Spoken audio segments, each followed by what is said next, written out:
Malaysia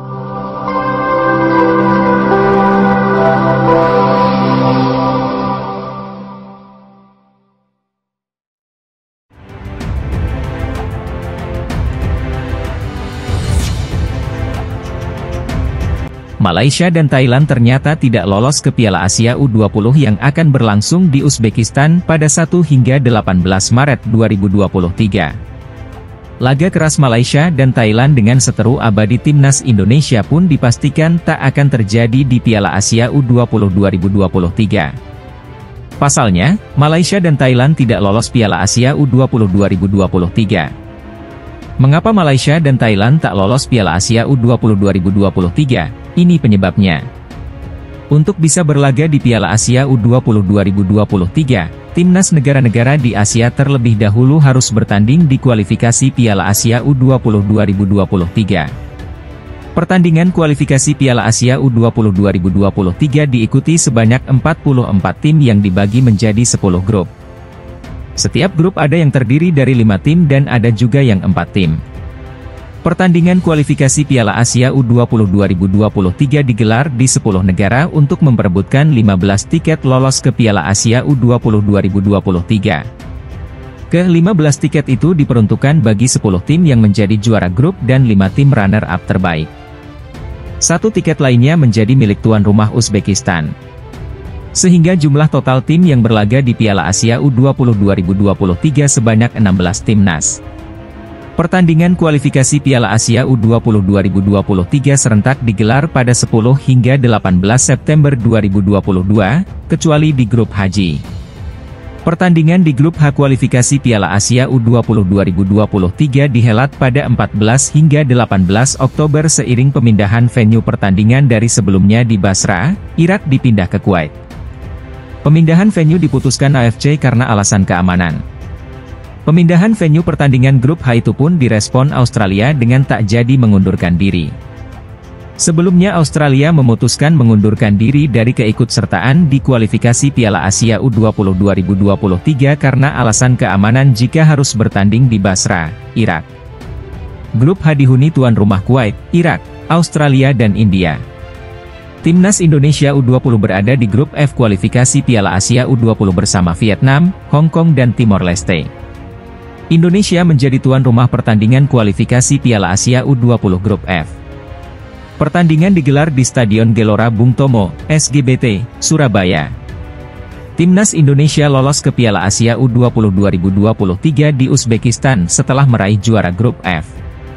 Sedangkan Vietnam lolos sebagai runner-up terbaik dari Grup F. Adapun Malaysia tersingkir setelah hanya menempati peringkat ketiga Grup E yang pertandingannya digelar di Mongolia. Grup E terdiri dari Korsel, Mongolia, Malaysia dan Sri Lanka. Sedangkan Thailand berada di grup G yang pertandingannya dipusatkan di Oman. Pelatih Timnas Indonesia U20 Shin Tae-yong kembali ke Indonesia, Senin, 30 Januari 2023, setelah menjalani liburan di Korea Selatan. Shin Tae-yong akan menyiapkan Timnas Garuda Nusantara untuk menghadapi Piala Asia U20 dan Piala Dunia U20. Asisten pelatih Nova Arianto mengungkapkan, Shin Tae-yong akan segera menangani skuad Garuda Nusantara. Sebelumnya, PSSI telah mengumumkan 30 pemain yang mengikuti pelatnas. Skuad Timnas Indonesia U20 yang akan mengikuti pemusatan latihan, TC, sudah dirilis. Skuad Garuda Nusantara akan segera mempersiapkan diri jelang 2 agenda penting, yakni Piala Asia dan Piala Dunia U20 2023. Adapun TC akan dimulai pada awal Februari 2023 mendatang. Bukan di luar negeri seperti akhir tahun 2022 silam, TC kali ini akan diadakan di Jakarta. Itu artinya, libur Shin Tae-yong di Korea Selatan sudah berakhir. Menurut sang asisten, Nova Arianto, Shin Tae-yong akan kembali ke Jakarta pada Senin 30 Januari 2023 besok. Coach Shin direncanakan tanggal 30 Januari, akan kembali ke Indonesia, kata Nova melalui pesan singkat kepada MNC Portal Indonesia, Minggu, 29 Januari 2023. Diharapkan Shin Tae-yong bisa kembali ke Jakarta dalam keadaan sehat dan segar baik fisik maupun mental. Pasalnya, dia mendapat tekanan yang sebegitu hebatnya usai hanya mampu membawa timnas Indonesia senior ke semifinal Piala AFF 2022 silam. Sebab lawan-lawan yang dihadapi timnas Indonesia U20 di Piala Asia U20 2023 nanti tidak main-main. Marcelino Ferdinand dan kolega berada di grup A, bersama dengan tuan rumah Uzbekistan, Irak dan Suriah. Ya, seluruh lawan timnas Indonesia U20 2023 nanti adalah tim asal Timur Tengah. Oleh sebab itu, tantangan berat menanti skuad Garuda Nusantara di ajang tersebut. Di laga perdana, timnas Indonesia U20 akan berhadapan dengan Irak U20 pada 1 Maret 2023 mendatang, dilanjutkan dengan meladeni Suriah pada 4 Maret 2023. Kemudian di laga pamungkas fase grup, sang tuan rumah Uzbekistan U20 akan menjadi lawan berat timnas Indonesia U20. Dua pertandingan pertama akan dihelat di Lokomotif Stadium, Tashkent, sedangkan laga terakhir penyisihan grup dihelat di Istiqlal Stadioni, Fergana. Piala Asia U20 2023 pun akan menjadi tolok ukur skuad Garuda Nusantara sebelum menyambut partai akbar Piala Dunia U20 2023. Timnas Indonesia memiliki materi skuad dengan nilai pasar yang bervariasi.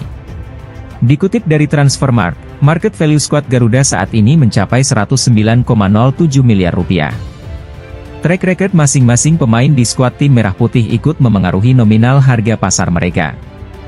Makin hebat seorang pemain, maka makin tinggi pula harganya.